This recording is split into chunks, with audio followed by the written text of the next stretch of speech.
नमो लोये सौर्यन्तानं नमो लोये सौर्यदानं नमो लोये सौभागिर्यां नमो लोये सौज्यायां नमो लोये सौत्रिकावती सावनम् ओंकारमिन्दु संयुक्त नित्यं जयन्ति योगिनः कामदमोक्षदं चैव ओंकाराय नमो नमः मङ्गलं भगवान् यो मङ्गलं गौतमोऽग्नि मङ्गलं कुन्कुन्दार्यो विजेन्द्रमोसुमङ्गलं नमः सुमरिसाराय स्वानुभूत्या चकास्ते स्वभावाय भवाय सर्वाः विभाव निदातार। स्वामी कार्तिकेय अनुप्रेक्षा શુભચંદ્રાચાર્ય ભગવાનની ટીકા અને પંડિત જયચંદજી છાબડાના ભાવાર્થ ટીકા સહિત આપણે સ્વામી કાર્તિકેય અનુપ્રેક્ષાનો સ્વાધ્યાય કરી રહ્યા છીએ અને પૂજ્ય ગુરુદેવ કાંજી સ્વામી એમાંથી આપણને ઘણું અધ્યાત્મ સમજાવી રહ્યા છે. સ્વામી કાર્તિકેય અનુપ્રેક્ષાના સ્વાધ્યાયમાં લોક ભાવનાનું સ્વરૂપ ચાલે છે. એમાં ગાથા 193 સુધી સ્વાધ્યાય પૂરો કર્યો છે. હવે આજે ગાથા 194 થી સ્વાધ્યાય આગળ લઈએ છીએ. હવે અંતરાત્માનું સ્વરૂપ 3 ગાથાથી કહે છે. ગાથા 194 સંસ્કૃતમાં આ રીતે છે. યે जिन वचने कुशला भेदम जानन्ति जीव देहयो निर्जित दुष्ट अष्टमदा अंतर आत्मान च ते त्रिविधा. એના અર્થમાં કહે છે કે જેઓ જીન વચનમાં પ્રવીણ છે, જેઓ જીન વચનમાં પ્રવીણ છે. જો પ્રવીણ છે એટલે માત્ર આવડે છે, શબ્દ જ્ઞાન છે, ભાષાથી બધું સમજાયું છે, એ કાંઈ પ્રવીણતા નથી. જો એ જીનવાણીને સમજ્યો છે તો એનો સ્વીકાર થયો તો પ્રવીણ કહેવાય. નહીંતર તો પોપટને પણ શીખવાડી દઈએ તો એ પણ બોલી જાય. એટલે એમ નથી. પ્રવીણતા શેને કહેવાય? અથવા તો કોઈ પંડિત એમ કહે કે મને અનેક નય દ્વારા જીનવાણીની બધી જ ખબર પડે છે, કયું કથન કયા નયનું છે એ પણ હું કહી શકું છું, અને બીજાઓ સાથે વાદ વિવાદ પણ હું કરી શકું છું, તો એ કાંઈ પ્રવીણપણું નથી. જેઓ જીન વચનમાં પ્રવીણ છે એટલે વચનમાં જે વાત આવી છે એ વાતને સમજી અને એને એનો સ્વીકાર થયો છે, એવું પ્રવીણપણું અહીંયા સમજવાનું છે. જેઓ જીન વચનમાં પ્રવીણ છે, જીવ અને દેહમાં ભેદ જાણે છે, ભિન્નતા જાણે છે. જીવ અને દેહમાં ભિન્નતા જાણે છે, માત્ર બોલવાથી નહીં પરંતુ એવો અનુભવ છે. અને જેમણે 8 દુષ્ટ મદ જીત્યા છે તે અંતરાત્મા છે, અને તે ઉત્કૃષ્ટ, મધ્યમ તથા જગન્ય ભેદથી 3 પ્રકારના છે. જેણે 8 દુષ્ટ મદ જીત્યા છે, મદ અભિમાન એને જીત્યા છે, તે અંતરાત્મા છે. બહિરાત્માનું સ્વરૂપ આપણે ગયા સ્વાધ્યાયમાં સમજ્યા છીએ. અહીંયા અંતરાત્માના સ્વરૂપની અંદર 8 મદ જીત્યા છે, જીનવાણીમાં પ્રવીણ છે આત્મા, અને દેહને ભિન્ન જાણે છે, એવું ભેદ જ્ઞાન જેમને વર્તે છે એ અંતરમાં આત્મા છે. કયા 8 મદ છે? કુળનો મદ, જાતિનો મદ, જ્ઞાનનો મદ, વૈભવનો મદ, બળનો મદ, રૂપનો મદ, તપનો મદ અને અધિકારનો મદ. એવા 8 પ્રકારના મદ અભિમાન જીવને હોય છે. મોટા ભાગના જીવ એમ કે અમને કોઈ અભિમાન નથી, બધા જ એમ કહેતા હોય છે. પણ અંદરમાં જે પડેલું છે ને અભિમાન, જે મદ, એનો જરાક વિચાર કરે તો ખબર પડે કે કેટલા પ્રકારે પોતાને મદ છે. આ 8 પ્રકારનો શાંત ચિત્તથી વિચાર કરવાથી આપણે મદ રહિત થઈ શકીએ. નહીતર ક્યાંક ને ક્યાંક કોઈક રીતે અભિમાનનું પોષણ થાય છે. અહીંયા કહે છે કે જેમણે 8 દુષ્ટ મદ જીત્યા છે. કેમ દુષ્ટ કયા? કે જ્યાં સુધી મદ છે, અભિમાન છે, ત્યાં સુધી સમ્યક તો થતું નથી. કૃપાળુદેવે તો એટલે સુધી વાત કરી છે કે જો આ અભિમાન ન હોત તો જીવનો અહીંયા જ મોક્ષ હોત, એટલે સુધી વાત કરી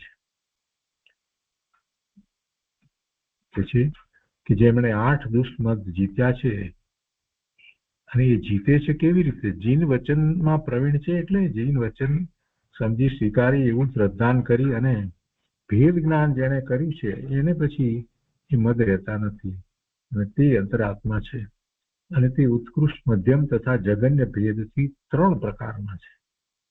ભાવાર્થમાં કહે છે કે જે જીવ જીનવાણીનો સારી રીતે અભ્યાસ કરી જીવ અને દેહના સ્વરૂપને ભિન્ન ભિન્ન જાણે છે તે અંતરાત્મા છે. અને તેને જાતિ, લાભ, કુળ, રૂપ, તપ, બળ, વિદ્યા અને ઐશ્વર્ય એ 8 મદના કારણો છે, તેમાં અહંકાર મમકાર ઉપજતા નથી, કારણ કે એ બધા પરદ્રવ્યના સંયોગ જનિત છે. આ મદ અહંકાર જે છે ને એ પરદ્રવ્યના સંયોગ જનિત છે, તેથી તેમાં ગર્વ તે કરતા નથી, અને એ જ અંતરાત્મા છે. અને આ અંતરાત્મા 3 પ્રકારના છે. પહેલા આપણે આ 194ની ગાથા ઉપર પૂજ્ય ગુરુદેવે જે વિસ્તાર કર્યો છે તે લઈએ છીએ, પછી તે પ્રકારો લઈએ.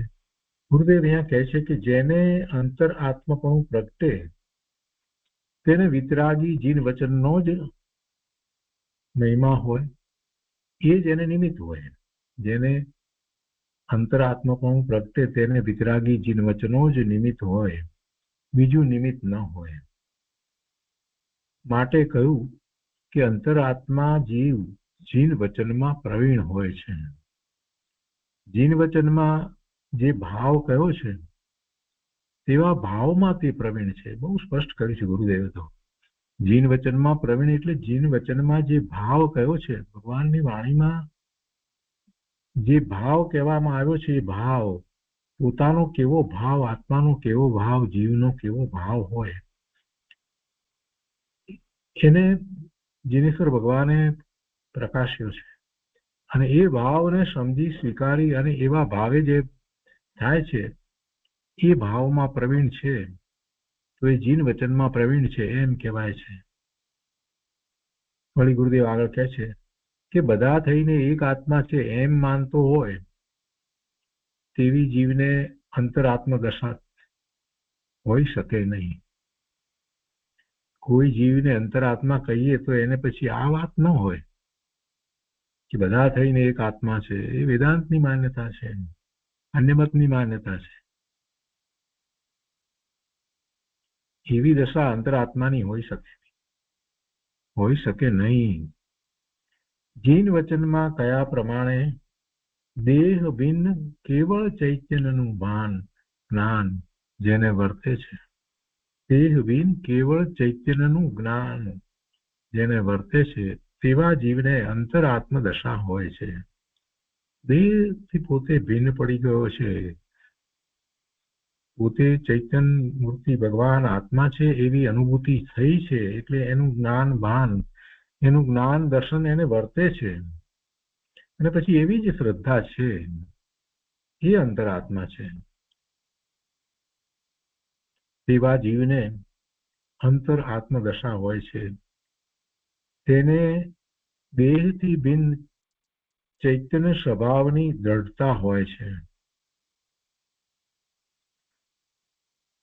તેણે 8 મત જીતી લીધા છે. સ્વભાવની દ્રઢતા થતા પરનો અહંકાર હોતો નથી. કેમ એણે 8 મત જીતી લીધા છે એનું કારણ સમજાય. મદ જે છે તે કેમ ચાલ્યા ગયા? કેમ કે આત્માની અનુભૂતિ થયા પછીથી, પોતે કોણ છે એનો નિર્ણય થયા પછીથી, એવા સ્વભાવનો અનુભવ થયા પછીથી આ બીજું બધું બહાર જે પરના સંયોગે છે અને એને કારણે જે અભિમાન કરે છે એ ઓગળી જાય છે, પછી રહેતું નથી. સ્વભાવની દ્રઢતા થતા જેમાં પર નિમિત્ત છે એવા 8 પ્રકારના મદ અભિમાન એને આપોઆપ છૂટી જાય છે. એમાં અભિમાન કરવા જેવું એને કાંઈ લાગતું નથી, કેમ કે ત્યાં તે છે જ નહીં. કુળનું અભિમાન કે જાતિનું અભિમાન, રૂપનું અભિમાન કે બળનું અભિમાન, એમાં ક્યાં એ છે? એ તો બધાથી જુદો ભગવાન આત્મા છે. એટલે પછી એનો અહંકાર એને રહેતો જ નથી. અહંકાર ક્યાંથી હોય? ઐશ્વર્ય, કેવું ઐશ્વર્ય? અરે પોતે ભગવાન આત્મા છે, એનાથી બીજું કાંઈ, બીજું શરીરને કારણે કોઈ ઐશ્વર્ય નથી, કોઈ એવું પદ નથી, કાંઈ નથી. બહારમાં શું છે? રૂપ ને બળ ને તપ ને, અરે એ બધા બાહ્ય બધા તપ ને બધા માટે એને કાંઈ અભિમાન હોતા નથી. જે અંતરમાં પોતાના આત્માનો અનુભવ કરે છે અને બાહ્યમાં પરિસર હોય, ઉપસર્ગ હોય, તો એના તરફ જેનું લક્ષ પણ જતું નથી ને આનંદની અનુભૂતિમાં છે, એને સાચું તપ છે, એ અંતરંગ તપ છે. બાકી બહારના તપ વગેરે શરીર સહિત હોય છે, ઉપવાસ વગેરે, તો એના કઈ એને અભિમાન હોતા નથી, કેમ કે એનાથી તો પોતે જુદો ભિન્ન છે. એ વાતનું એને ભાન છે. સમ્યક દર્શન થતા એને અભિમાન નથી રહેતા. આવા અંતરાત્મા જીવ ઉત્કૃષ્ટ, મધ્યમ અને જગન્ય એમ 3 પ્રકારના છે. ગુરુદેવ આગળ કહે છે કે જીન વચન નો ભલા પ્રકારે અભ્યાસ કર્યો ક્યારે કહેવાય? જીનવાણીનો સારી રીતે અભ્યાસ કર્યો એમ ક્યારે કહેવાય? કે દેહથી ભિન્ન ચૈતન્ય સ્વભાવને જાણીને તેની પ્રતીતિ કરે. ચૈતન્ય સ્વભાવની પ્રતીતિ કરે એટલે દેહથી ભિન્ન, કારણે શરીરથી પણ ભિન્ન, જગતના પદાર્થોથી પણ ભિન્ન, સંયોગોથી પણ ભિન્ન, પરના લક્ષ્ય થતા વિભાવ ભાવોથી, શુભાશુભ ભાવોથી પણ ભિન્ન, એમ એ પોતે પોતાને અનુભવે છે. અને એ અનુભવ થયો છે એને તો બધું બહુ સહેલું છે. એ તો ક્ષણમાં પાછો પોતે પોતાના સ્વભાવ ભાવે થાય છે. પણ જેને એવો અનુભવ નથી થયો એને એવો નિર્ણય તો કરવો પડે ને, એવી શ્રદ્ધા તો કરવી પડે ને. ગુરુદેવ કહે છે કે દેહથી ભિન્ન ચૈતન્ય સ્વભાવને જાણીને તેની પ્રતીતિ કરે. દેહથી ભિન્ન પોતે ભગવાન આત્મા છે, આ વાત તો આપણે છેલ્લા કેટલાય વર્ષોથી કરી રહ્યા છીએ. ગુરુદેવના દરેક પ્રવચનની અંદર આ વાત તો આવે જ છે. ભગવાન આત્મા અને દેહ જુદા. દેહ દેહના કાર્યો કરે, ભગવાન આત્મા દેહના કાર્યો કરે નહીં. ગુરુદેવ કહે છે કે એવી પ્રતીતિ કરે અને દેહ આદિનું અભિમાન છોડે. જીવ હોય તો દેહની ક્રિયા થાય એમ માનનાર બહિરાત્મા છે. જીવ હોય તો દેહની ક્રિયા થાય એમ માનનાર બહિરાત્મા છે. જેવા પોતે ભાવ કરે એવી દેહની ક્રિયા થાય, જેમ ઈચ્છે તેમ દેહની ક્રિયા થાય, જેમ ઈચ્છે તેમ દેહના સ્વાસ્થ્યને એ જાળવી શકે. આ બધી મિથ્યા માન્યતા છે અને એવી મિથ્યા માન્યતા સહિત બહિરાત્મા હોય છે. આપણે સાક્ષી રહીને પરના કામ કરવા એમ માનનાર પણ મૂંડ છે. સાક્ષી રહી અને પરના કામ કરવા એટલે હું પરનું કાંઈ કરતો નથી એમ સાક્ષી રહીને પરના કામ કરવા એમ માનનાર પણ મૂંડ છે. પરનું કાંઈ કરી શકતો નથી છતાં કરવાનું માન્યું તે જ મૂંડતા છે. કરવાનું માન્યું ને તે જ મૂંડતા છે. આ જ વાત કેટલાય વર્ષો પહેલા બરાબર બેસી ગઈ છે. એટલે વિરોધ કરવા માટે નહીં, પણ એની સૂક્ષ્મતા સમજાય છે ને એટલે ઘણી વાર એ વાત કરી છે કે ગીતામાં કર્મણે વાધિકા માં ફલેશુ કરીને જે વાત કરવામાં આવી છે, કર્મ કરે જા ફળની આશા રાખ્યા વિના. પણ કર્મ કરે કોણ?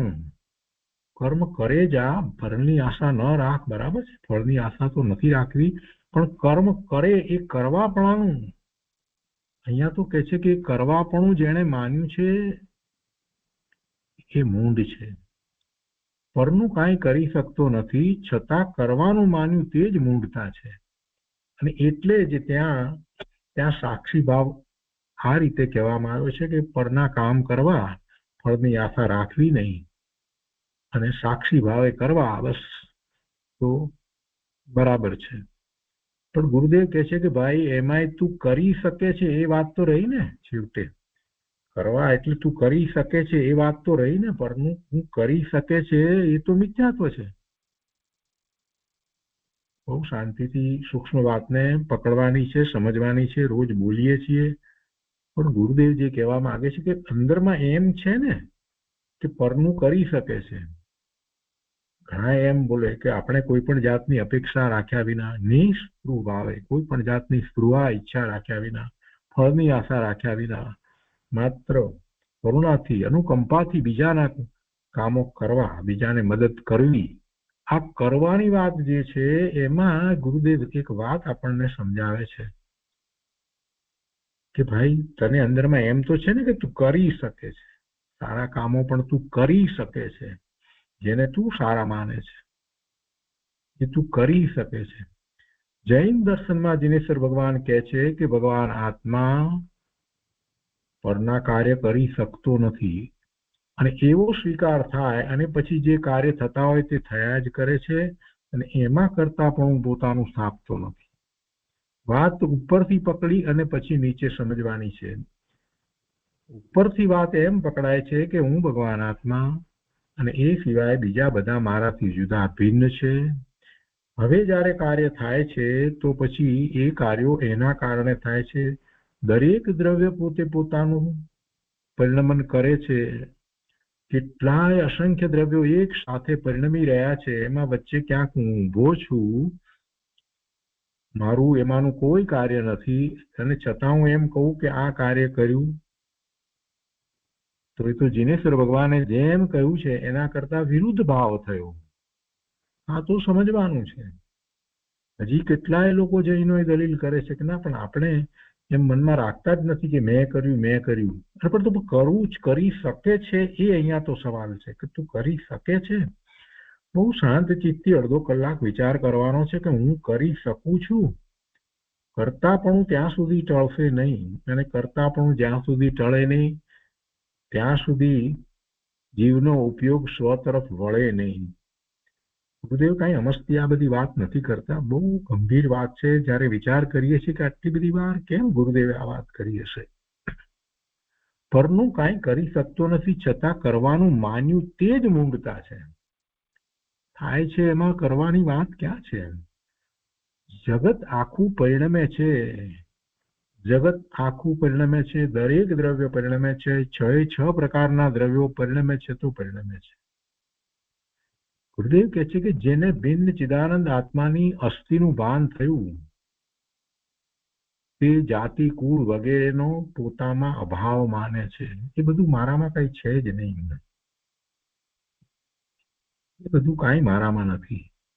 તેથી તેને જાતિ મદ, કુળ મદ વગેરે હોતા નથી. આવા જીવને અંતરાત્મા જાણવો, એટલે મદ એને હોતા નથી.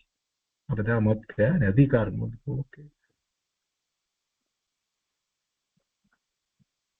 કોઈક બીજી રીતે મદ ગણીએ, ઐશ્વર્યનો મદ કહો કે બધું એક જ છે, બધા મૂળ તો મદ છે. તો આમાંનો કોઈ પણ મદનો જ્યારે વિચાર કરે છે તેને ખ્યાલ આવે છે કે આમાં મદ કરવા જેવું, અભિમાન કરવા જેવું તો કાંઈ નથી. મારું સ્વરૂપ શુદ્ધ સ્વરૂપ પૂર્ણ પવિત્ર છે, તેમાં આ બધું જે છે એ તો પરલક્ષી છે. જ્ઞાનની વાત કરીએ તો જ્ઞાનને માટે પણ ગુરુદેવે બહુ સમજાવ્યું છે કે ક્યાંક કાંઈક પોતે શાસ્ત્રની વાતને બીજા કરતા વધારે યાદ રાખી છે કે જાણે છે, તો એ તો માહિતી જ્ઞાન થયું, એમાં શું મદ કરવા જેવું છે? વૈભવ લક્ષ્મી એ ક્યાં એની છે? જાતિ ને કુળ ને આ તો બધું એનું છે જ નહીં, એનાથી તો જુદો છે. ને બળ, શરીરના બળ ને પોતાનું બળ સમજે છે. અરે શરીરનું બળ તો ક્યાં એક સરખું રહે છે? સતત જે બદલાઈ રહ્યું છે એમાં વળી શું અભિમાન કરવાનું? રૂપ, કોનું રૂપ એક સરખું રહેવું છે? એ બધા કર્મ આધીન છે. એવા કર્મના ઉદયો છે તો છે. અને તપ, એમાં જે તપ કરે છે એમાં પણ શું કરે છે? કેટલાય લોકો દલીલ કરે છે પણ કે ભાવ તો અમે કર્યો ને ત્યારે તપ થયું ને. આપણે કહીએ કે ભાઈ ઉપવાસ થવાનો હતો તો થયો, તો કે ના પણ મેં ભાવ ન કર્યો હોત તો ન થાત. એને હજી એમ છે. અરે ઉપવાસમાં જે બાહ્યમાં જે ખોરાકના રજકણો શરીર સાથે સંયોગમાં ના આવ્યા, તો એમાં શરીર અને ખોરાકના રજકણો એ જુદા દ્રવ્ય છે, અને એની ઉપર આત્માનો કોઈ અધિકાર નથી. આત્મા એ ખોરાકના રજકણોને ફેરવી શકતો નથી, એને ઉપાડી શકતો નથી, એને મોઢામાં મૂકી શકતો નથી. અને શરીર પણ એનાથી ભિન્ન જુદું છે, એના કાર્યો પણ એ કરી શકતો નથી. ખોરાકનું આવવું જવું ના આવવું, જે કાંઈ થવું જે છે તે એમાં આત્મા શું કરે? આત્મા શું કરે? આત્મા કાંઈ કરતો નથી. તોય પછી પકડી રાખે, પણ મેં ભાવ તો કર્યો ને. ભાઈ, તે ભાવ કર્યો તો બરાબર, ચાલ, તે ભાવ કર્યો તો શુભ ભાવ. તો આત્મામાં કોઈ એવો ગુણ છે કે જેને કારણે શુભ ભાવ થાય? એવો તો કોઈ ગુણ આત્મામાં છે નહીં. શુભ ભાવ થાય એવો આત્મામાં ગુણ નથી, તો એના આત્માને લાભ શું થયો? છેવટે તો બંધ જ પડ્યો ને. પુણ્યનો બંધ પડ્યો તો એ બંધ જ છે ને, મુક્તિનું કારણ તો નથી ને. અહીંયા કહે છે કે મારી તો જ્ઞાનની જાત છે, જ્ઞાન સ્વભાવી હું છું. મારી તો જ્ઞાનની જાત છે, દેહની જાત તે મારી નથી. એમ જાણે તેને દેહનો અહંકાર રહેતો નથી, અને એને જીન વચનને બધા પ્રકારે જાણ્યું છે, અને કોઈ પ્રકારના અભિમાન વગેરેને હોતા નથી. એવા જીવને અંતરાત્મા જાણવું. અને પછી હવે આગળ કહે છે, બીજા દિવસના પ્રવચનમાં ગુરુદેવ સમજાવે છે કે સમ્યક દ્રષ્ટિ જીવ લોક અનુપ્રેક્ષા ચિંતવતા લોકના સ્વરૂપનો વિચાર કરે છે. લોકમાં 6 દ્રવ્યો રહેલા છે. તેમાં જીવના 3 પ્રકાર છે: બહિરાત્મા, અંતરાત્મા અને પરમાત્મા. બહિરાત્માની વાત પહેલા આપણે કરી, અત્યારે અંતરાત્માની વાત ચાલે છે. ને અંતરાત્માના પણ 3 ભેદ કહેવામાં આવ્યા છે: જગન્ય, મધ્યમ અને ઉત્તમ. તો કે છે કે બહિરાત્મા, અંતરાત્મા અને પરમાત્મા એવા જીવના 3 પ્રકાર છે. સિદ્ધ ભગવાન અને અરિયંત પરમાત્મા. સિદ્ધ ભગવાન અને અરિયંત ભગવાન તે પરમાત્મા છે. દેહને અને આત્માને એક માને છે, દેહની ક્રિયાથી લાભ નુકસાન માને છે, તે બહિરાત્મા છે. એની વાત આવી ગઈ. મિથ્યા દ્રષ્ટિ બહિરાત્મા છે. જેને દેહ સાથે એકત્વ છે, દેહની ક્રિયાથી લાભ નુકસાન માને છે, પરથી પોતાને લાભ નુકસાન માને છે, એ બધા બહિરાત્મા છે. અને એનું વર્ણન કર્યું. હવે અંતરાત્માનું વર્ણન ચાલે છે. તો અંતરાત્મા દેહથી ભિન્ન ચિદાનંદ સ્વરૂપ જીવને જાણે છે, પોતાના સ્વભાવને જાણે છે, અનુભવે છે. એ અંતરાત્મા છે. અનુભૂતિ જેને થઈ છે આત્માની, એને હવે દેહથી પોતે ભિન્ન છે એ વાત સતત રહે છે, માટે એ અંતરાત્મા છે. હવે એ પરમાં ક્યાંય કોઈ રીતે ભળતો નથી. પહેલા એ ખરેખર તો ભળતો ન હતો, પણ મમત્વ એકત્વ કરતો હતો. હવે મમત્વ એકત્વ ગયું છે. ગુરુદેવ કહે છે કે જીનવાણી તો દેહ અને આત્માની ભિન્નતા કહી રહી છે. જે જીવ દેહ અને આત્માને ભિન્ન ભિન્ન જાણે, તેણે જ જીનવાણીને ખરેખર જાણી કહેવાય. અને જે જીવ પોતાના આત્માને દેહથી ભિન્ન જાણે, તે જીવને દેહની જાતિરૂપ વગેરેનું અભિમાન હોય નહીં. દેહનું અભિમાન કોઈ પ્રકારે હોય નહીં. એને કુળનું પણ ન હોય, ને જાતિનું, ને રૂપનું, ને બળનું કાંઈ અભિમાન હોય નહીં. દેહ તો અજીવ છે. દેહ તો અજીવ છે. તે દેહ જ હું નથી એમ જ્યાં માન્યું છે, ત્યાં દેહની જાતિનું અભિમાન કેમ હોય? માતા ખાનદાન હોય, પિતાનું કુળ મોટું હોય, દીકરા લક્ષ્મી વગેરેનો લાભ હોય, એટલે કે દીકરા હોય, લક્ષ્મી હોય, બધું હોય. એમાં ક્યાંય ધર્મીને અહંકાર મમકાર થતો નથી. રાજ તરફથી મોટા મોટા ઇલકાબ મળે, સોનાના કડા આપીને રાજ તરફથી માન મળતું હોય. પહેલાના વખતમાં એવું થતું, માન આપે, ઇલકાબ આપે ને સોનાનું કડું પહેરાવતા. છતાં ધર્મી જાણે છે કે આ મારી ચીજ નથી, આ માન વગેરે એ કઈ મારું નથી, એ મારું સ્વરૂપ નથી. એ તો કર્મની પ્રકૃતિનો ઉદય છે. યશ નામ કર્મની પ્રકૃતિનો ઉદય હોય ને ત્યારે મૂર્ખ માણસને પણ કેટલાય લોકો માન આપે, લાખો કરોડો માણસો એને માન આપે. એ યશ નામ કર્મનો ઉદય છે. બહુ લોકો માન આપે છે, બહુ લોકો એને માને છે, બહુ લોકો એની વાતો સાંભળે છે એટલે એ મોટો થઈ જાય છે, એમ નથી. એટલે એ સાચા માર્ગે છે, એમ નથી. એટલે એની વાત ધર્મ સંબંધીની જે છે એ બધી સાચી છે એવો કોઈ અર્થ થતો નથી. એ તો એના યશ નામ કર્મનો ઉદય છે. એટલે હજારો લોકો, વળી લાખો લોકો એની વાતને સાંભળે છે ને વાહ વાહ કરે છે અને એની પૂજા કરે છે. એ યશ નામ કર્મનો ઉદય છે. એથી કઈ એ કહે છે જીનવાણી છે એમ નથી. જીનવાણી જીનવાણી છે, જીનવાણી જીનવાણી છે. ભગવાનની વાતને સમજી અને સ્વીકાર કરવો એ બહુ મોટી વાત છે, બહુ મોટી વાત છે, જે આ જીવે અનંતકાળથી કર્યું નથી. જીનવાણી તો એને મળી છે આ જીવને, પણ એને ક્યારેય એને ગંભીરતાથી લીધી નથી, એનો સ્વીકાર કર્યો નથી. અને આ તો આખો મોટામાં મોટો પુરુષાર્થ છે. જગતમાં બીજો શું પુરુષાર્થ છે? શું કરવાનું છે ને કરીએ શું શકે છે?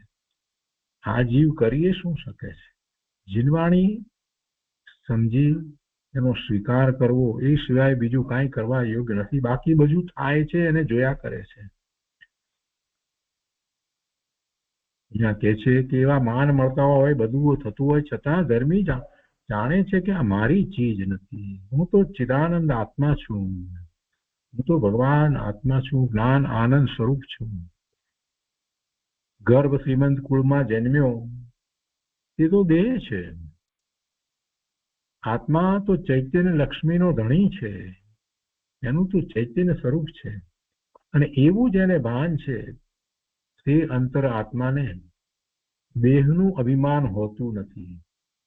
વળી દેહનું રૂપ ખૂબ સુંદર હોય, હાથ પગ મોઢું બધું સુંદર હોય, ઘંટડી જેવો અવાજ હોય, મીઠો અવાજ હોય, તે બધા પરદ્રવ્ય જનિત સંયોગ છે. કેવો અવાજ મળવો, કેવું રૂપ મળવું, કેવું શરીરનું શક્તિમય બંધારણ હોવું, આ બધું તો નામ કર્મની પ્રકૃતિને કારણે છે. અને એવી નામ કર્મની પ્રકૃતિનો ઉદય કઈ કાયમ રહે છે? એના જીવન કાળની અંદર જ એ બધું બદલાઈ જાય છે. પહેલા હતું એવું પછી કઈ રહે છે? એવું તો રહેતું નથી. એ બધા પરદ્રવ્ય જનિત સંયોગ છે, તેમાં ધર્મીને આત્મબુદ્ધિ થતી નથી. વળી તપની વાત કરતા ગુરુદેવ સમજાવે છે, શાંત ચિત્તથી સમજવા જેવી વાત છે. ગુરુદેવે ક્યારેય તપનો વિરોધ કર્યો નથી, બાહ્ય તપનો વિરોધ કર્યો નથી, પણ બાહ્ય તપને બાહ્ય તપ તરીકે માનવું એટલી વાત છે. ગુરુદેવ કહે છે કે વળી ઉપવાસ, વિનય વગેરે તપ કરી અને અજ્ઞાની તેનું અભિમાન કરે છે, પણ ધર્મીને તેમાં અભિમાન થતું નથી. કોઈ તપમાં ધર્મીને અભિમાન થતું નથી. ઘી દૂધ છોડે, વધારે ઉપવાસ કરે, ત્યાં બીજા કરતા પોતાને અધિક માને અને બીજા ઉપવાસ ન કરે તેને હીન માને, તેવું અભિમાન ધર્મીને હોતું નથી. વળી શરીરમાં ઘણું બળ હોય તો ભલે રહ્યું, પણ એ તો શરીર તો જળ છે, એ જળ છે, તેનું અભિમાન ધર્મીને હોતું નથી. વળી વિદ્યાનું અભિમાન ધર્મીને હોતું નથી. જ્ઞાનનો થોડોક ઉઘાડ થાય ત્યાં અજ્ઞાનીને અભિમાન થઈ જાય છે. અમને આવડે છે, અમે સમજ્યા છીએ. કાંઈક યાદ શક્તિ હોય અને અવધાન કરે ત્યાં અજ્ઞાનીને તેમાં ઘણું લાગી જાય છે. યાદ શક્તિ એવી હોય એને અવધાન કરે કરે એમાં શું છે? અજ્ઞાનીને એમાં ઘણું મહત્વ લાગે છે. અરે ગુરુદેવ તો કહે છે અહીંયા કે અજ્ઞાની હોય અને 2000 અવધાન કરે.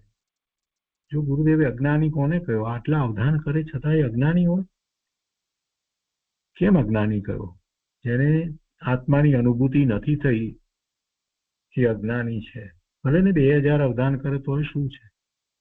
આત્માની અનુભૂતિ નથી થઈ તો એ જ્ઞાની કેવી રીતે થયો? અજ્ઞાની હોય અને 2000 અવધાન કરે પણ તેમાં શું? અજ્ઞાનીને તેમાં મહત્તા લાગી જાય છે, પણ ભાઈ કેવળ જ્ઞાન પાસે તેની શું કિંમત? કાંઈ કિંમત નથી.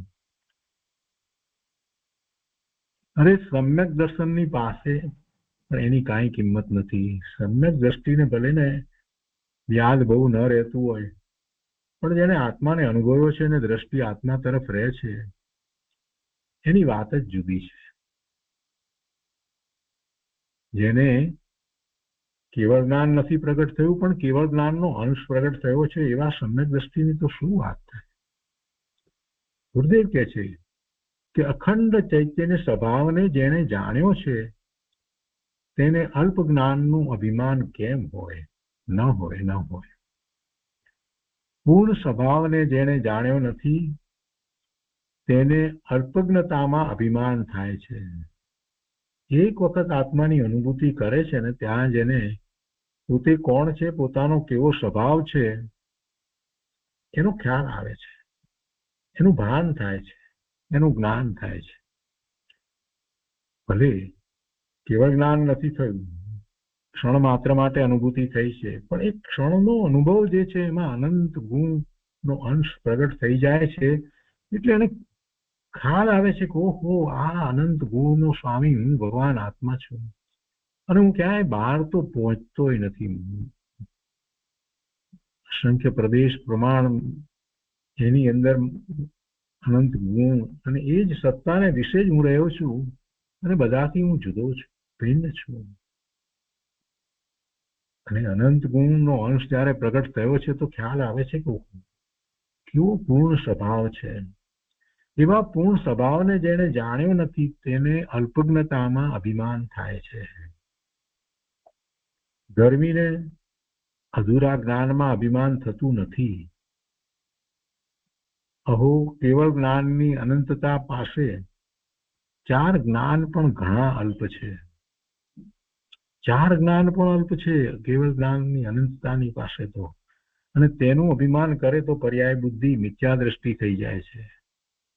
ગણધર ભગવાનને 4 જ્ઞાન પ્રગટ થયા હોય પણ એમને અભિમાન નથી હોતું. એવા મહામુનિઓને એવી રિદ્ધિ ઉત્પન્ન થઈ હોય, મનોપર્ય જ્ઞાનની વૃદ્ધિ ઉત્પન્ન થઈ હોય પણ કાંઈ એમને અભિમાન નથી હોતું. ગુરુદેવ કહે છે કે 4 જ્ઞાન પણ ઘણા અલ્પ છે. કેવળ જ્ઞાનની અનંતતા પાસે 4 જ્ઞાન પણ ઘણા અલ્પ છે અને તેનું અભિમાન કરે તો પર્યાય બુદ્ધિ, મિથ્યા દ્રષ્ટિ થઈ જાય છે. નાની ધર્મીને એમ થતું નથી અને કોઈ અભિમાન હોતા નથી. ગુરુદેવ કહે છે કે ધર્મી જીવ જાણે છે કે દ્રવ્યમાં મારી પ્રભુતા છે, પણ પર્યાયમાં કેવળ જ્ઞાન ન થાય ત્યાં સુધી પામરતા છે. વળી ઐશ્વર્ય મળે, ચક્રવર્તી પદ મળે કે આચાર્ય પદવી મળે, એવા અધિકારમાં ધર્મી જીવને અભિમાન થતું નથી. સ્વભાવનું ભાન છે અને સંયોગથી ભિન્નતા જાણે છે. આ સંયોગ નથી રહેવાનો. આ સંયોગ અત્યારે છે તે નથી રહેવાનો. કોઈ સંયોગ કાયમ રહેવાનો નથી. સંયોગથી પોતે ભિન્ન છે અને એટલે જ જ્ઞાની ધર્મીને પરદ્રવ્યના સંયોગમાં ગર્વ થતો નથી, અભિમાન થતું નથી. ગમે તેવો સંયોગ આવ્યો હોય તો પણ એને એમાં અભિમાન, ગર્વ થતો નથી. બહુ સરસ વાત આવી છે. હવે આગળ 195ની ગાથા ની અંદર આચાર્ય ભગવાન એ અંતરાત્મા ના 3 પ્રકારની વાત કરે છે કે હવે એ ત્રણેય પ્રકારમાં ઉત્કૃષ્ટ અંતરાત્માનું સ્વરૂપ કહે છે. આ તો અંતરાત્માનું સ્વરૂપ કહેવામાં આવ્યું, સામાન્યપણે અંતરાત્માનું સ્વરૂપ એનું વર્ણન થયું. હવે એમાં ઉત્કૃષ્ટ, મધ્યમ અને જઘન્ય એવા 3 ભેદ દર્શાવે છે. તો ગાથા 195માં ઉત્કૃષ્ટ અંતરાત્માનું સ્વરૂપ કહે છે. ગાથા આ રીતે છે: પંચ મહાવ્રત યુક્તા, 5 મહાવ્રત સહિત મુનિ દશાની વાત થઈ ને. પંચ મહાવ્રત યુક્તા ધર્મે શુક્લે અપી સંસ્થિતા નિત્યમ વિર્જિત સકલ પ્રમાદા ઉત્કૃષ્ટા અંતરા ભવંતી. એના અર્થમાં કહે છે કે જે જીવ પંચ મહાવ્રતથી યુક્ત હોય, નિત્ય ધર્મ ધ્યાન શુક્લ ધ્યાનમાં રમતો હોય અને જીત્યા છે નિંદ્રા આદિ પ્રમાદો જેણે, તે ઉત્કૃષ્ટ અંતરાત્મા છે. પ્રમાદો જીત્યા છે, નિંદ્રાને પણ પ્રમાદ કહીએ છીએ ને, તો નિંદ્રા આદિ પ્રમાદો જેણે જીત્યા છે તે ઉત્કૃષ્ટ અંતરાત્મા છે. શરૂઆત ક્યાંથી લીધી? જે જીવ પંચ મહાવ્રતથી યુક્ત હોય, પંચ મહાવ્રત તો અંગીકાર કર્યા હોય, લગ્ન દિગંબર મુનિ હોય, 28 મૂળ ગુણ સહિત ચોખ્ખું દ્રવ્યલિંગ હોય, પણ સાથે શું હોય બીજું? કે છે કે નિત્ય ધર્મ ધ્યાન શુક્લ ધ્યાનમાં રમતો હોય. ધર્મ ધ્યાન તો 4થા ગુણસ્થાનથી શરૂ થઈ અને 7મા ગુણસ્થાન સુધી ધર્મ ધ્યાન છે. અને જ્યારે પંચ મહાવ્રતથી યુક્ત હોય તો પછી એનું ગુણસ્થાન કયું હોય? એ 6ઠું 7મું ગુણસ્થાન મુનિનું જ હોય ને. ધર્મ ધ્યાન અને શુક્લ ધ્યાન. આપણે દરેક વખતે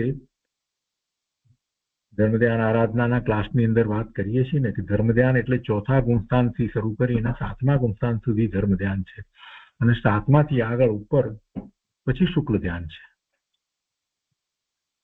તો ધર્મ ધ્યાનનો અર્થ થયો શું? 7મા સુધીની વાત કરી, અને અહીંયા પાછા પંચ મહાવ્રતની વાત કરી કે જે જીવ પંચ મહાવ્રતથી યુક્ત હોય અને ધર્મ ધ્યાન, ભલે શુક્લ ધ્યાન ન થયું હોય, આ વર્તમાનમાં આ કાળને વિશે ભરત ક્ષેત્રમાં શુક્લ ધ્યાન ન થાય તો પણ ધર્મ ધ્યાન હોય તો 7મા ગુણસ્થાને હોય. તો જેને જે 7મા ગુણસ્થાને છે એ સવિકલ્પ દશામાં 6ઠે છે અને નિર્વિકલ્પ થાય છે તો 7મું છે. તો આ દશા, આવી જે દશા જે છે એ ઉત્કૃષ્ટ અંતરાત્માની દશા છે. અને અહીંયા તો બધાની વાત લેવી છે ને, એટલે કે ભરત ક્ષેત્રને વિશે અત્યારે વર્તમાનમાં ભલે શુક્લ ધ્યાન નથી થતું, પણ જ્યારે શુક્લ ધ્યાન થાત અહીંયા પણ થતું હતું પૂર્વે અને ભવિષ્યમાં પણ થશે, અને અત્યારે વર્તમાનમાં મહાવિદ્ય ક્ષેત્રને વિશે તો શુક્લ ધ્યાન થાય છે ને. તો જે શુક્લ ધ્યાનમાં રમતો હોય એટલે એનો પુરુષાર્થ એવો હોય કે ક્યારે એનું શુક્લ ધ્યાન થઈ જશે કહેવાય નહીં, એટલી બધી સ્વરૂપમાં એકાગ્રતા થતી હોય. એટલું જ નહીં, પણ પાછી બીજી વાત સાથે લીધી છે કે જીત્યા છે નિંદ્રા આદિ પ્રમાદો જેણે જીત્યા છે. હવે એને નિંદ્રા હોતી નથી, એટલે સ્વરૂપની દ્રષ્ટિ કેટલી બધી અદ્ભુત દ્રષ્ટિ હશે, કેટલી વિશેષ એકાગ્રતા હશે. સ્વરૂપની વાત સિવાય બીજી કોઈ વાતમાં રસ પણ ન પડે, બીજી વાતમાં જાય નહીં એનો ઉપયોગ, બીજી બાહ્યમાં એનો ઉપયોગ બાહ્યમાં જાય નહીં. બસ આત્માની વાત સવિકલ્પ દશામાં પણ એ જ, અને નિર્વિકલ્પમાં અનુભૂતિ એમ જ જેને ચાલે છે એને જ નિંદ્રા આદિ પ્રમાદો જીત્યા છે. એટલે એવા મુનિને તો ગુરુદેવ વર્ણન કરે છે કે એવા પ્રત્યુષ્વ સંવેદન સહિત મુનિને તો પોણી સેકન્ડની નિંદ્રા હોય છે, પાછલા પોરે બહુ જ ઓછી નિંદ્રા હોય. બીજા પણ જે એવા 7મા 6ઠા ગુણસ્થાને મુનિ છે એને તો પાછલા પોરમાં બહુ જ ઓછી નિંદ્રા હોય છે, કેમ કે પ્રમાદ છે. જેણે તે ઉત્કૃષ્ટ એ જીત્યા છે તો તે ઉત્કૃષ્ટ અંતરાત્મા છે. અને એ પછી મધ્યમ અંતરાત્માનું સ્વરૂપ કહે છે ગાથા 196 ની અંદર. શ્રાવક ગુણૈ યુક્તાઃ પ્રમતવીરતા ચ મધ્યમાઃ ભવન્તિ જીન વચને અનુરક્તા ઉપશમશિલા મહાસત્તા. અને એના અર્થમાં કહે છે કે જે જીવ શ્રાવકના વ્રતોથી સંયુક્ત હોય, 12 વ્રતધારી શ્રાવક હોય, વા પ્રમત્ત ગુણસ્થાન યુક્ત જે મુનિ હોય, તે મધ્યમ અંતરાત્મા છે. પ્રમત્ત ગુણસ્થાન યુક્ત એટલે છઠ્ઠા ગુણસ્થાને મુનિ જે છે ત્યારે છઠ્ઠા ગુણસ્થાને મધ્યમ અંતરાત્મા. જે જીવ શ્રાવકના વ્રતોથી સંયુક્ત હોય અથવા બીજું કીધું છે પ્રમત્ત ગુણસ્થાન યુક્ત જે મુનિ હોય તે મધ્યમ અંતરાત્મા છે. હવે શ્રાવકના ગુણોથી સંયુક્ત હોય એટલે 5મું ગુણસ્થાન થયું, અને પ્રમત્ત ગુણસ્થાન એટલે 6ઠું ગુણસ્થાન. એટલે 5મા 6ઠ્ઠા ગુણસ્થાને જે છે એ મધ્યમ અંતરાત્મા છે. કેવા છે તેઓ? જે જીનેન્દ્ર વચનમાં અનુરક્ત લીન છે, આજ્ઞા સિવાય પ્રવર્તન કરતા નથી, મંદ કસાય ઉપશમ ભાવ રૂપ છે. સ્વભાવ જેમનો મંદ કસાય ઉપશમ ભાવ રૂપ છે સ્વભાવ જેમનો, અને મહાપરાક્રમી છે. શું પરાક્રમ કરે છે? સ્વરૂપમાં એકતાનું પરાક્રમ વારંવાર કરે છે. 12માં રસ રુચિ કઈ રહ્યા નથી, વૈરાગ્ય ભાવ છે. પરિસહ આદિ સહન કરવામાં દ્રઢ છે. છઠ્ઠા ગુણસ્થાનની દશા હોય ત્યારે પોતાને જે 28 મૂળ ગુણ સહિત ચોખ્ખું દ્રવ્યલિંગ છે તો એ મુનિના આચાર વિચાર જે છે તો એને એ જાળવી રાખે છે. પરિસહ હોય છતાં પણ એમાં એ ચ્યુત થતા નથી, અને ઉપસર્ગ આવે તો પણ પ્રતિજ્ઞાથી જે ચલિત થતા નથી. એ મધ્યમ અંતરાત્મા છે. તો આ બે ગાથાઓ ઉપર પૂજ્ય ગુરુદેવે જે વિસ્તાર કર્યો છે તે પહેલા લઈએ છીએ. ગાથા 195 અને 196.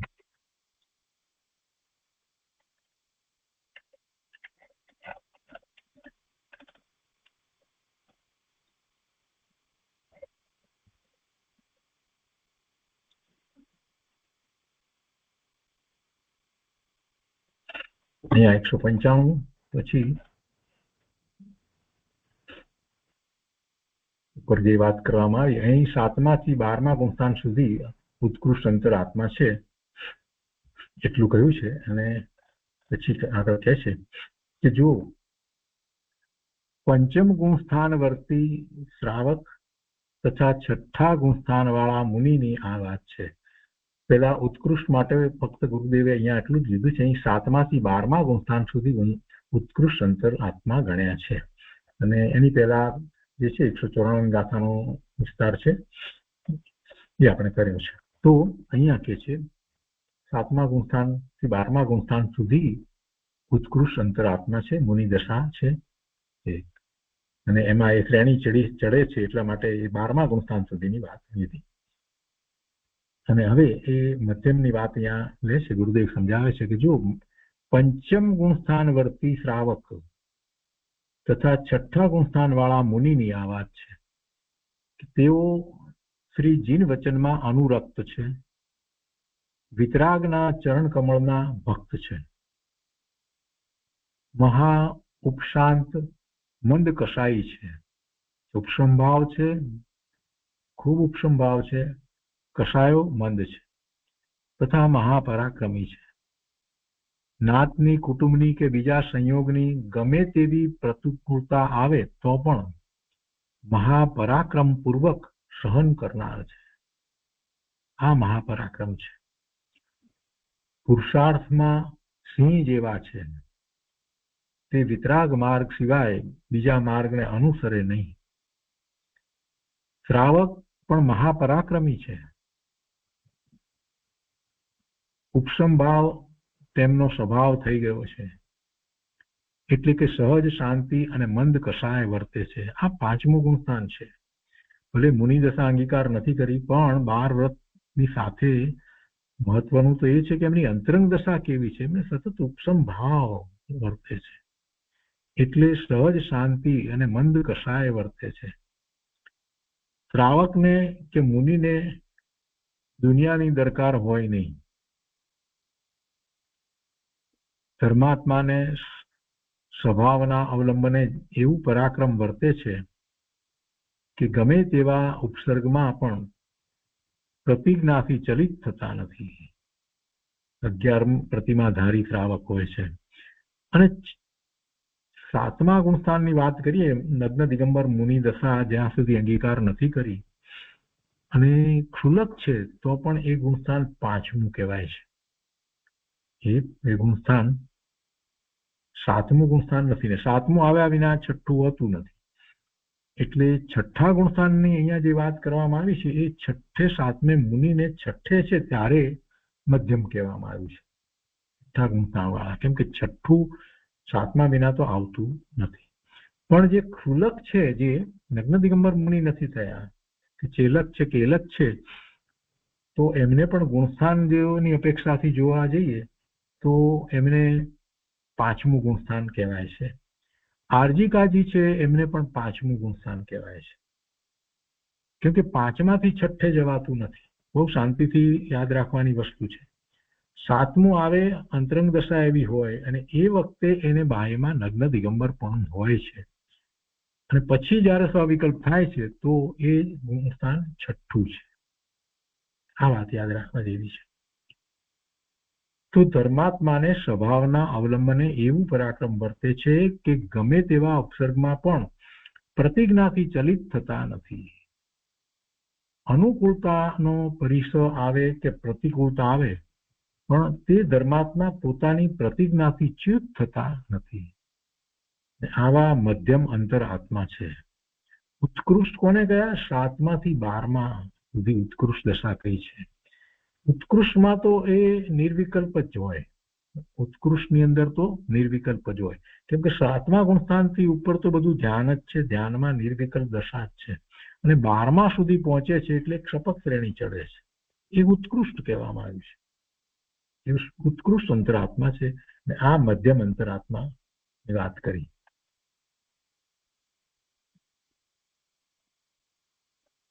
આગળ ગુરુદેવ સમજાવે છે અહીંયા કે 4થા ગુણસ્થાન વાળા અવિરત સમ્યક દ્રષ્ટિ તે જગન્ય અંતરાત્મા છે. તો એ 197મી ગાથાની અંદર જે વાત કરવામાં આવી છે એ આપણે એ ગાથા લઈ લઈએ.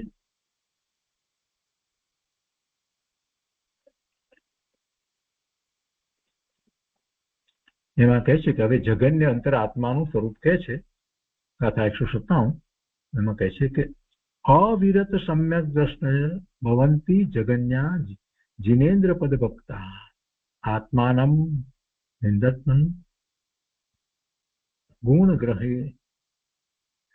ગ્રહણે સુઠ્ઠુ અનુરક્તા. એના અર્થમાં કહે છે કે જે જીવ અવિરત સમ્યક દ્રષ્ટિ છે, 4થું ગુણસ્થાન, જે જીવ અવિરત સમ્યક દ્રષ્ટિ છે, અર્થાત સમ્યક દર્શન તો જેમને છે પણ ચારિત્ર મોહના ઉદયથી વ્રત ધારણ કરી શકતા નથી, તે જગન્ય અંતરાત્મા છે. તે કેવા છે? જીનેન્દ્રના ચરણોના ઉપાસક છે. અર્થાત જીનેન્દ્ર તેમની વાણી તથા તેમને અનુસરનારા નિર્ગ્રંથ ગુરુની ભક્તિમાં તત્પર છે. પોતાના આત્માને સદાય નિંદતા રહે છે. ચારિત્ર મોહના ઉદયથી વ્રત ધાર્યા જતા નથી અને તેની ભાવના નિરંતર રહે છે. તેથી પોતાના વિભાવ ભાવોની નિંદા કરતા જ રહે છે. 4થા ગુણસ્થાનની દશા છે, અવિરત સમ્યક દ્રષ્ટિ છે. તો એનો અર્થ એવો નથી કે કઈ હિંસા વગેરે કરે છે, એમ નથી, પણ હજી વ્રત એવા અંગીકાર કર્યા નથી ને, એટલે એટલા માટે જે પોતાનું લક્ષ્ય બહારમાં જાય છે એ માટે વિભાવ ભાવ માટે પોતે એની નિંદા અને ગ્રહ કરતા જ રહે છે. ગુણોના ગ્રહણમાં સમ્યક પ્રકારથી અનુરાગી છે. જેમનામાં સમ્યક દર્શન આદિ ગુણ દેખે તેમના પ્રત્યે અત્યંત અનુરાગ રૂપ પ્રવર્તે છે. ઈર્ષા નથી કરતા, બીજાના ગુણોને જોઈ અને એમના પ્રત્યે એમને અનુરાગ થાય છે. ગુણો વડે પોતાનું અને પરનું હિત જાણ્યું છે, તેથી ગુણો પ્રત્યે અનુરાગ જ થાય છે.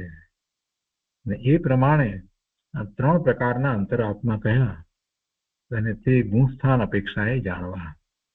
ભાવાર્થમાં કહે છે કે ચોથા ગુણસ્થાને જે છે તે ચોથા ગુણસ્થાન વર્તી જગન્ય અંતરાત્મા છે. 5મા અને 6ઠ્ઠા ગુણસ્થાન વર્તી મધ્યમ અંતરાત્મા છે. તથા 7માથી માંડી 12મા ગુણસ્થાન સુધીના સાધકો ઉત્કૃષ્ટ અંતરાત્મા જાણવા. તો હવે એ ચોથા ગુણસ્થાનની વાત, જગન્ય અંતરાત્માની વાત કરે છે. ગુરુદેવ સમજાવે છે કે ચોથા ગુણસ્થાન વાળા અવિરત સમ્યક દ્રષ્ટિ તે જગન્ય અંતરાત્મા છે. તેઓ જીનેન્દ્ર દેવના ચરણ કમળના ઉપાસક છે. કેટલાક લોકોને આ બધી વાત આવે ને તો બહુ રસ ન પડે. બસ આટલું યાદ રાખો ને આપણે તો ટૂંકમાં એમ જ ને કે ચોથું ગુણસ્થાન છે એટલે જગન્ય, બસ. અને 5મું 6ઠ્ઠું છે તો મધ્યમ, અને 7માથી ઉપર 12મા સુધી ઉત્કૃષ્ટ, બસ આટલું. અરે ભાઈ, એનાથી તને શું લાભ થયો? તું એટલું જ યાદ રાખીશ તો શું લાભ થયો? જરાક મગજને કષ્ટ આપને પ્રભુ. જરાક આવી ગુરુદેવની વાણી જે છે એને હૃદયમાં ઉતારને. આચાર્ય ભગવાને આ વર્ણન જે કર્યા છે કઈ સમજતા નથી કર્યા. સાથે બીજું શું છે એને સમજવાનું છે ને. ગુણસ્થાનનું ક્યાં પૂરેપૂરું ભાન છે? ગુણસ્થાન ક્યાં એ સમજ્યો છે એવી રીતે?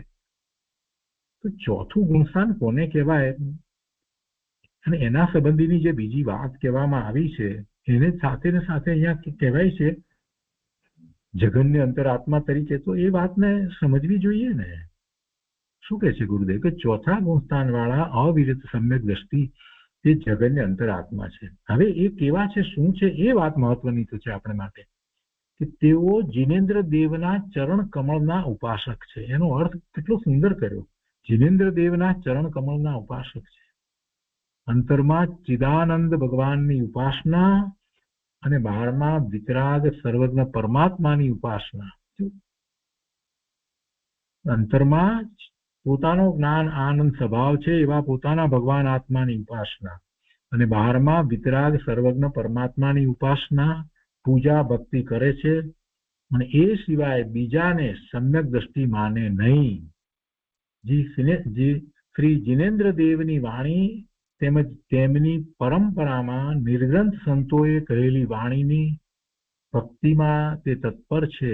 એને જ માને છે, જીન વાણીને માને છે, જીનેશ્વર ભગવાનને માને છે. તેમજ તેમની પરંપરામાં નિર્ગ્રંથ સંતોએ કહેલી વાણીની ભક્તિમાં તે તત્પર છે.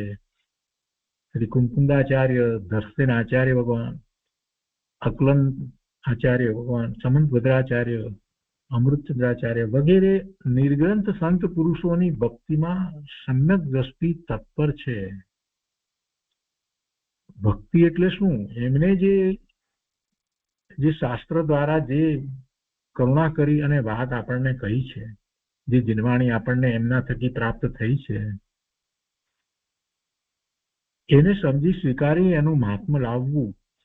અને એ જ એમના દ્વારા આપણને જીનેશ્વર ભગવાનની આજ્ઞા છે અને એમની કરુણા છે. એમ જયારે લઈએ છીએ ત્યારે એમની ભક્તિ કહેવાય. ભક્તિ એટલે એ કઈ પ્રત્યક્ષ તો છે નહીં કે બીજી રીતે ભક્તિ કરીએ. કે કેટલાક લોકો ભક્તિનો અર્થ જ જુદો કરે છે. એમના ગીતો ગાવા એને ભક્તિ કહે છે. એટલે એમની પ્રતિમા બનાવી અને પછી એમની પૂજા કરે એટલે ભક્તિ થઈ ગઈ. અરે ભાઈ, પથ્થરની પૂજા કરવાથી તને કાંઈ પ્રાપ્ત થવાનું નથી. જે એમણે કહ્યું છે, જે એમણે કર્યું છે એનો વિચાર કરવાનો છે અને એનો સ્વીકાર કરવો, ત્યારે ભક્તિ થાય છે. સેવા કરવી એનો અર્થ જે છે એને સેવવા, એટલે એમણે જે કહ્યું છે, કર્યું છે, જે ઉપદેશ આપ્યો છે એની સેવા કરવી, એનું નામ સેવવા એટલે સેવા કહેવાય છે. વિતરાગી સંત મુનિઓ એ સિવાય અહીંયા ગુરુદેવ કહે છે કે શ્રી કુંકુંદાચાર્ય ભગવાન, દર્શન આચાર્ય ભગવાન, અકલન આચાર્ય ભગવાન, સમંત ભદ્રાચાર્ય ભગવાન, અમૃતચંદ્રાચાર્ય ભગવાન વગેરે નિર્ગ્રંથ સંત ગુરુઓની ભક્તિમાં સમ્યક દ્રષ્ટિ તત્પર છે. અને પછી કહે છે કે એ સિવાય કુગુરુઓને ધર્મી જીવ માને નહીં. એ સિવાય એટલે એક બીજા આવા કુંકુંદાચાર્ય ભગવાન જેવા બીજા જે કંઈ છે, જે જીનવાણી ને અનુસરી અને પોતે 7મા 6ઠા ગુણસ્થાનની ભૂમિકામાં છે, તો એ બધા એમાં સમજી લેવા. પણ એ સિવાય એટલે કે જેમને સમ્યક દર્શન પણ નથી અને જે જીનવાણી ની આરાધનામાં રહ્યા પણ નથી, તો એ બધા એને માટે કહે છે કે એ સિવાય કુગુરુઓને ધર્મી જીવ માને નહીં. તો ક્યાં વિતરાગી સંત મુનિઓ અને ક્યાં આ રાગ, એમ અવિરતી પરિણામનો ખેદ છે. અવિરતી સમ્યક દ્રષ્ટિ છે, છતાં પણ જે જ્ઞાની ધર્મી છે એને જેમ છે તેમ જ જાણે છે, અને જે જ્ઞાની નથી એને ગુરુ તરીકે એ સ્વીકારતા નથી. એટલે કુગુરુઓને અને એને માનવા વાળાને અને એના શાસ્ત્રો વગેરેને એ માનતા નથી. ધર્મનામના નામે અનેક પ્રકારના પુસ્તકો લખાયા હોય તો કે બધા ધર્મના પુસ્તકો છે એમ કરી અને ગમે તે વાંચીએ અને ગમે ત્યાં માથું ટેકવી દઈએ ને બધા દેવ દેવલાને બધાને માનીએ એમ વસ્તુ સ્વરૂપ નથી. જે કેવળી પરમાત્મા છે, અરિયંત પરમાત્મા છે અને સિદ્ધ પરમાત્મા છે, એ જ સાચા દેવ છે. એ સિવાય બીજા બધા ને કોઈ દેવ ને એ જ રીતે કોઈને ગુરુ માનીએ એવું વસ્તુનું સ્વરૂપ નથી. 4થા ગુણસ્થાનની દશામાં પણ ધર્મીજી માને નહીં. ગુરુદેવ કહે છે કે ક્યાં વિતરાગી સંત મુનિઓ અને ક્યાં આ રાગી, બધા રાગી છે. એમ અવિરતી પરિણામનો ખેદ છે. એવા અવિરતીને એમાં એવો ખેદ થાય છે. જો એની તરફ કોઈ પણ પ્રકારે જવું થતું હોય તો એ પોતે એમાંથી તરત બહાર નીકળી જાય છે. તેથી તે પોતાના આત્માને નિંદે છે. સ્વભાવની પ્રભુતાનું ભાન છે, સ્વભાવની પ્રભુતાનું ભાન છે, પણ પર્યાય હજી હીણી છે. પર્યાય હજી હીણી છે. સમ્યક દર્શન હોવા છતાં ચારિત્ર મોહના ઉદયથી વ્રત ધારી શકતા નથી. ચારિત્ર મોહની કર્મનો ઉદય છે અને એ તો નિમિત્ત કારણ છે, પણ પોતાની એટલી ચારિત્ર માટે એની એટલી નિર્બળતા છે. એટલે અહીંયા ગુરુદેવ એને માટે કહે છે કે એમ નિમિત્તી કથન છે. સમ્યક દર્શન હોવા છતાં ચારિત્ર મોહના ઉદયથી વ્રત ધારી શકતા નથી, એમ નિમિત્તી કથન છે. પણ ચારિત્ર મોહ કેમ રહ્યો? અહીં પોતાની લાયકાત વગર સામે નિમિત્ત હોય નહીં. પોતાનો ઉગ્ર પુરુષાર્થ નથી, તેથી વ્રત ધારી શકતા નથી. એટલે પોતાના પુરુષાર્થમાં એટલી નબળાઈ છે. એ નબળાઈ જાય તો આપોઆપ પછી એ નિમિત્ત પણ એવા જ હોય. એટલે કે છે પોતાનો પુરુષાર્થ ઉગ્ર નથી, તેથી વ્રત ધારી શકતા નથી, પણ તેની ભાવના તો નિરંતર રહ્યા જ કરે છે અને એટલે જ ખેદ થાય છે એમને. ત્યારે નિર્ગ્રંથ વિતરાગી મુનિ દશા પ્રગટ કરીએ એવી ભાવના નિરંતર વર્તે છે. ગોપાળદેવને પણ એમ હતું ને, સર્વસંગ પરિત્યાગની કેટલી બધી ભાવના હતી અને વિભાવની નિંદા કર્યા જ કરે છે, તથા સમ્યક દર્શન આદિ ગુણો પ્રત્યે અનુરાગી છે. જેને પોતાને સાચી શ્રદ્ધા અને સાચું જ્ઞાન થયું હોય તેને ભભક છાની રહે નહીં. તેની ભભક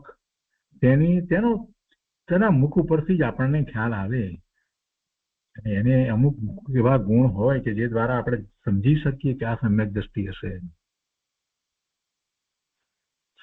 સંવેગ, નિર્વેગ, અનુકંપા, વાત્સલ્ય, પ્રભાવના, આ એવા જે ગુણો જે છે કે જે દ્વારા આપણને ખ્યાલ આવે કે આ સમ્યક દ્રષ્ટિ હશે. મુખ ઉપરની એવી એક પ્રકારની એવી શાંતિ અને એવો સ્નેહનો ભાવ હોય છે. અને બાકી તો એમને પોતાને જે 8 સમ્યક દર્શનના 8 અંગ પ્રગટ થયા અથવા તો ગુણ પ્રગટ થયા આપણે જે કહીએ છીએ એ દ્વારા પણ આપણે જાણી શકીએ. હૃદય કહે છે કે જેને પોતાની સાચી શ્રદ્ધા અને સાચું જ્ઞાન થયું હોય તેની ભભક છાની રહે નહીં. બીજા સમ્યક દર્શન આદિ ગુણોના ધારક જીવો પ્રત્યે તેને અત્યંત પ્રેમ થાય છે. ધર્માત્માને દેખીને અનુરાગ આવે છે. પોતાને ગુણની પ્રીતિ અને બહુમાન છે. તેથી બીજા જીવોમાં પણ ગુણો દેખતા તેનું બહુમાન અને આદર આવે છે. બીજા કરતા સમ્યક દર્શન આદિના ધારક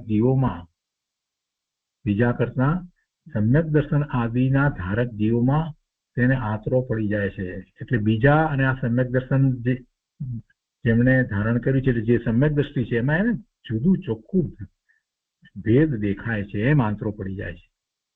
અને આવા અવિરત સમ્યક દ્રષ્ટિ ધર્માત્મા તે જગન્ય અંતરાત્મા છે. અને આ પ્રમાણે 3 જાતના અંતરાત્મા કયા અને ભાવાર્થમાં કહ્યું તે પ્રમાણે ચોથા ગુણસ્થાનવર્તી જગન્ય અંતરાત્મા છે, 5મા અને 6ઠા ગુણસ્થાનવર્તી મધ્યમ અંતરાત્મા છે, તથા 7માથી માંડી અને 12મા ગુણસ્થાન સુધીના સાધકો ઉત્કૃષ્ટ અંતરાત્મા જાણવા. અને હવે પરમાત્માનું સ્વરૂપ કહે છે, તો એ આપણે આવતા સ્વાધ્યાયમાં લઈશું. આજનો સ્વાધ્યાય અહીંયા સુધી રાખીએ છીએ.